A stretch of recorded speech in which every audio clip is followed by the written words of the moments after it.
ప్రజా సంఘాల నాయకులతో కలిసి జిల్లా కలెక్టర్కు పలు సమస్యలపై వినతి పత్రం అందజేసినట్లు మాజీ మంత్రి డొక్క మాణిక్యవర ప్రసాద్ తెలియజేశారు.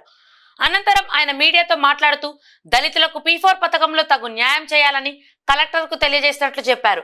పేదల కోసం ప్రభుత్వం తీసుకునే ప్రతి కార్యక్రమంలో ప్రజా సంఘాలుగా భాగస్వామ్యం అవుతామని చెప్పారు.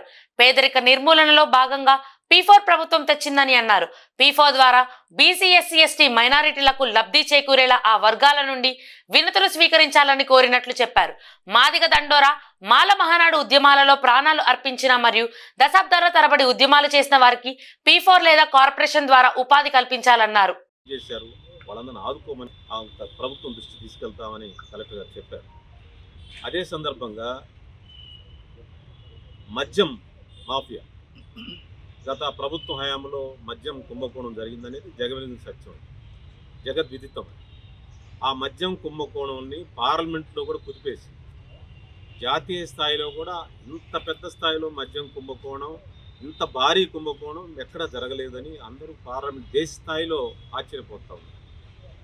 గత ప్రభుత్వం జరిగిన మద్యం కుంభకోణం మీద సమగ్ర విచారణ జరిపి గత ప్రభుత్వంలో ఎవరైతే దాని దోషులు ఉన్నారో, ఎవరైతే దోచుకున్నారో వాళ్ళందరి మీద కఠినంగా శిక్షించాలి. ఆ డబ్బుల్ని, ఆ 1,00,000 కోట్ల రూపాయలని ప్రజల దాకా డబ్బునైతే తిన్నారో ఆ డబ్బును వసూలు చేసి రికవరీ చేసి, చాలామంది పేద ప్రజలు ఆ పిచ్చి మందు తాగి, ఆ జగన్మోహన్ రెడ్డి గారి పిచ్చి బ్రాండ్లు తాగి చాలామంది లివర్లు, కిడ్నీలు పాడైపోయాయి. వాళ్ళందరికీ కాంపెన్సేషన్ ఇవ్వాలి. ఆ బాధితులందరికీ కూడా హాస్పిటల్లో వైద్యం, కిడ్నీ వైద్యం, లివర్ వైద్యం చేయించాలి. వాళ్ళందరికీ ఆ చనిపోయిన వాళ్ళకి దానిలోంచి కాంపెన్సేషన్ ఇవ్వాలి.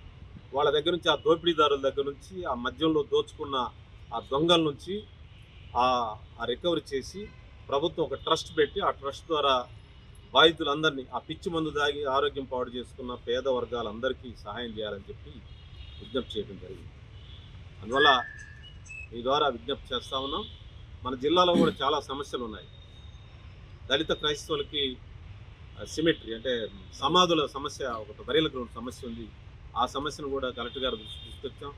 Easter days, good Friday days, ఈ డేస్లో మరి ఆ కార్యక్రమం పూర్తి చేయండి. గౌరవంగా వాళ్ళకి అందుబాటులో ఉండేట్టుగా వాళ్ళు గౌరవంగా సమాధులు చేసుకునే విధంగా స్థలాన్ని శుభ్రం చేయించమని చెప్పి కూడా కలెక్టర్ గారు రిక్వెస్ట్ చేయలేదు. అదే అంబేద్కర్ భవన్ చాలా కాలంగా పెండింగ్గా ఉంది. దాన్ని కూడా వెంటనే మరమ్మతులు చేయించి, లేకపోతే కొత్త కన్స్ట్రక్ట్ చేయించి దాన్ని కూడా పని వేగవంతం చేయాలని చెప్పాం. అదేవిధంగా జాషువా బిల్డింగ్ కూడా చంద్రబాబు నాయుడు గారు శాంక్షన్ చేశారు. ఆయన శాంక్షన్ చేయడం వల్ల కొంత పని జరిగింది, ఆ పని ఆగిపోయింది. ఆ జాషువా కల్చర్ సెంటర్ కూడా పని వేగవంతం చేయమని కూడా కలెక్టర్ గారికి విజ్ఞప్తి చేస్తాం. అన్ని ప్రభుత్వం తీసుకెళ్తామని చెప్పారు వారు. నా మనం ఏంటంటే P4ని స్వాగతిస్తున్నాము. P4లో మా వర్గాలందరినీ కూడా ఇన్వాల్వ్ చేయమని కూడా ప్రభుత్వం నాయకుడు చంద్రబాబు నాయుడు గారు విజ్ఞప్తి చేస్తారు. ఓకే, మీడియా మిత్రులు నమస్కారం. కలెక్టర్ గారిని ప్రజా సంఘాల నాయకులు వినయ్ కుమార్ గారు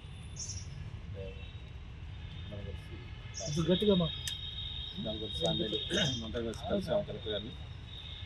ఆవిడకి గుంటూరులో కొన్ని స్థానిక సమస్యలు, కొన్ని రాష్ట్ర ప్రభుత్వం చేసుకునే కార్యక్రమాలు కూడా కొన్ని విషయాలు డిస్కస్ చేశారు. ఏదేమైనా రాష్ట్ర ప్రభుత్వం, ముఖ్యమంత్రి చంద్రబాబు నాయుడు గారు చేపట్టిన, రేపు ఉగాది నుంచి చేపట్టిన P4 కార్యక్రమాన్ని మేము స్వాగతిస్తున్నాం.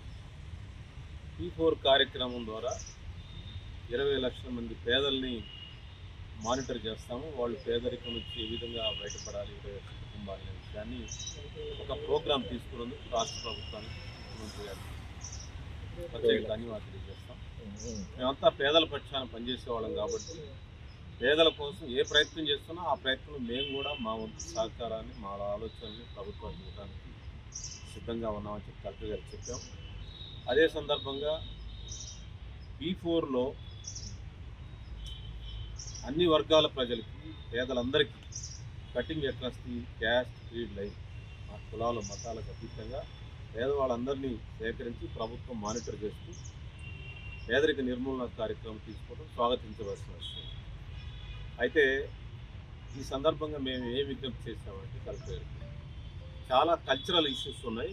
ఆ ఇష్యూస్ని కొంచెం జాగ్రత్తగా ఎస్సీ, ఎస్టీ, బీసీ, మైనారిటీ వర్గాలు అందరూ కూడా ప్రయోజనాలు పొందే విధంగా ఒక మన జిల్లా వరకైనా మీరు ప్రత్యేక ఫోకస్ తీసుకోండి. ముఖ్యమంత్రి గారు కూడా తెలియజేయండి, మీ ద్వారా చెప్తా ఉన్నాము. ఆ కార్యక్రమాల్లో అన్ని వర్గాలు రిప్రజెంట్ చేసే విధంగా, వాళ్ళందరూ ఎదిగే విధంగా, ఆ పేదరికం నుంచి వాళ్ళు బయటపడే విధంగా P4లో మేమందరం కూడా పార్టిసిపేట్ చేస్తాము. మీరు కూడా ప్రభుత్వం కూడా మమ్మల్ని వాడుకోవాలని చెప్పి విజ్ఞప్తి చేస్తాం. అదే సందర్భంగా ఇప్పుడు దళితుల మధ్య సమస్య, వర్గీకరణ సమస్య చట్టరూపేణ వస్తూ ఉంది. అది రేపు ఏం జరగాలో అది జరుగుతాం. రేపు ఆర్డినెన్స్ వస్తుంది. అయితే ఈ 30 సంవత్సరాలు, ఈ వర్గీకరణ ఉద్యమం 30 సంవత్సరాలు పనిచేసిన ఇటు మాల మహానాడు, మాల కార్యకర్తలు, మాదిగ దండోరాలు పనిచేసిన మాదిగ కార్యకర్తలు చాలామంది తమ విద్యా వయస్సుని, తమ ఆరోగ్యాన్ని ఆ ఉద్యమంలో తిరుగుతూ మరి కుటుంబాలని సరిగా చూడలేక ఏదో ఒక ఇన్స్పిరేషన్తో మరి గ్రౌండ్ లెవెల్లో పనిచేస్తూ ప్రజల్ని సమీకరిస్తూ అనేక ఉద్యమాలు చేశారు. ఇప్పుడు మాదిగ దండోరా ఉద్యమంలో పనిచేశారు, చాలామంది త్యాగాలు చేశారు, ప్రాణాలు కోల్పోయారు. అదేవిధంగా మాల మహాల్లో కూడా చాలామంది పనిచేశారు, ప్రాణాలు కోల్పోయారు.